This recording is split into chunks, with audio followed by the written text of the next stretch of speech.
अच्छी लेवल की कंपनी होगी तो वो प्रॉपर वे में प्लानिंग होगी और कंस्ट्रक्शन की क्वालिटी इसमें बेटर रहेगी। ये सबसे पहले देखने के लिए आज एक सबसे पहले जो रियल एस्टेट का जो डेवलपर्स कौन है वो देखना है, और रियल एस्टेट की डेवलपर्स में आर्किटेक्ट कौन है और कंस्ट्रक्शन कंपनी कौन है। ये सारी चीज़ें आप देखने के बाद में आप इस घर को परचेस करेंगे तो बाद में जो ऑलरेडी प्रॉब्लम्स होने वाली है वो प्रॉब्लम्स इसमें नहीं होगी। दूसरी चीज़ इसमें सबसे बड़ी देखने की ये चीज़ है कि जो ऑलरेडी सर्विसेज के लिए जिसमें प्लान किया हुआ है वो उस तरीके से पूरी प्रॉपर से ऊपर में जो आपके टॉप लेवल पे आपका पूरी रूफिंग में वाटर प्रूफिंग ट्रीटमेंट ऑलरेडी किया हुआ है, कोई सीपेज तो नहीं है। जो आप प्रॉपर्टी परचेस कर रहे हैं तो आपको बहुत ज़्यादा तकलीफ का सामना नहीं करना पड़ेगा। आप इजी गोइंग जिस हिसाब से आपने ऑलरेडी अपना सपने सजोए हैं उस सपने के अनुसार ये ऑलरेडी मिलेगी। दूसरी चीज़ इसमें सबसे बड़ी देखने की बात है कि जिस कंपनी का आप परचेस कर रहे हैं प्रॉपर्टी या फ्लैट्स, वो आपके परचेस होने के बाद में उसकी मेंटेनेंस की जो कंपनी है वो किस टाइप की है, वो ऑलरेडी उस प्रोजेक्ट को मेंटेन कर पाएगी या नहीं कर पाएगी, वो सबसे बड़ी देखने की चीज़ है। यदि कोई चीज़ को आपने कितनी बढ़िया प्रॉपर्टी लें, यदि वो मेंटेन नहीं होती है बाद में तो वो प्रॉपर्टी खराब हो जाती है।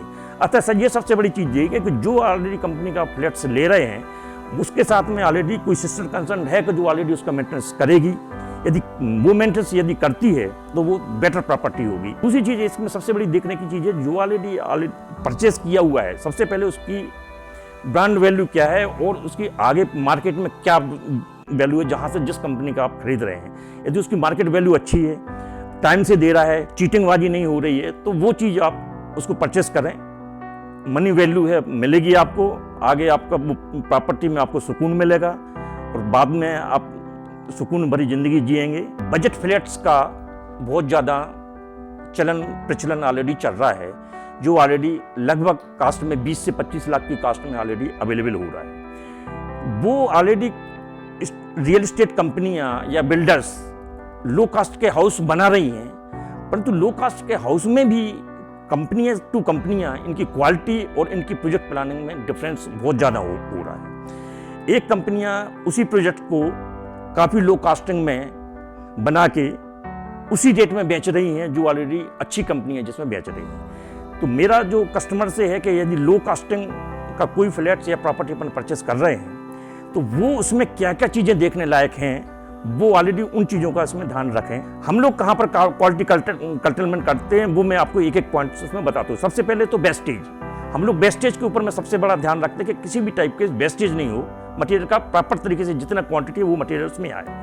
तीसरी आपका सीमेंट जितना आपका एज पर कोड है कंज्यूम होना चाहिए उस हिसाब से कंज्यूम हो इसमें। मैशनरी, ब्रिक मैशनरी, वो जिस हिसाब से ऑलरेडी मटेरियल है उस हिसाब से मटेरियल इसमें यूज़ हो, जिस हिसाब से उसकी सीमेंट कंजम्पशन है उस हिसाब से सीमेंट कंजम्पशन हो इसमें। मंगलम ग्रुप जो भी लो कास्टिंग हाउस बनाती है इसमें किसी भी टाइप की क्वालिटी का कोई कंप्रोमाइज़ नहीं है, कोई स्पेसिफिकेशन का कंप्रोमाइज़ नहीं है जो कि अदर बिल्डर्स इसमें करते हैं। हम लोग जो भी कर्टेलमेंट होती है वो कास्टिंग कर्टेलमेंट कस्टमर के उसमें नहीं जाती है। हम लोग अपनी मेहनत से कैसे क्या प्लानिंग से और ऑलरेडी लेटेस्ट टेक्नोलॉजी यूज़ करके इसके साथ में कैसे कर्टेल करना है कास्ट को उसके हिसाब से करते हैं। अतः हमारी आपसे यही है कि अच्छी कंपनी को चुनें, अच्छी क्वालिटी को चुनें, अच्छे स्ट्रक्चर को चुनें, अच्छे प्रोजेक्ट को चुनें।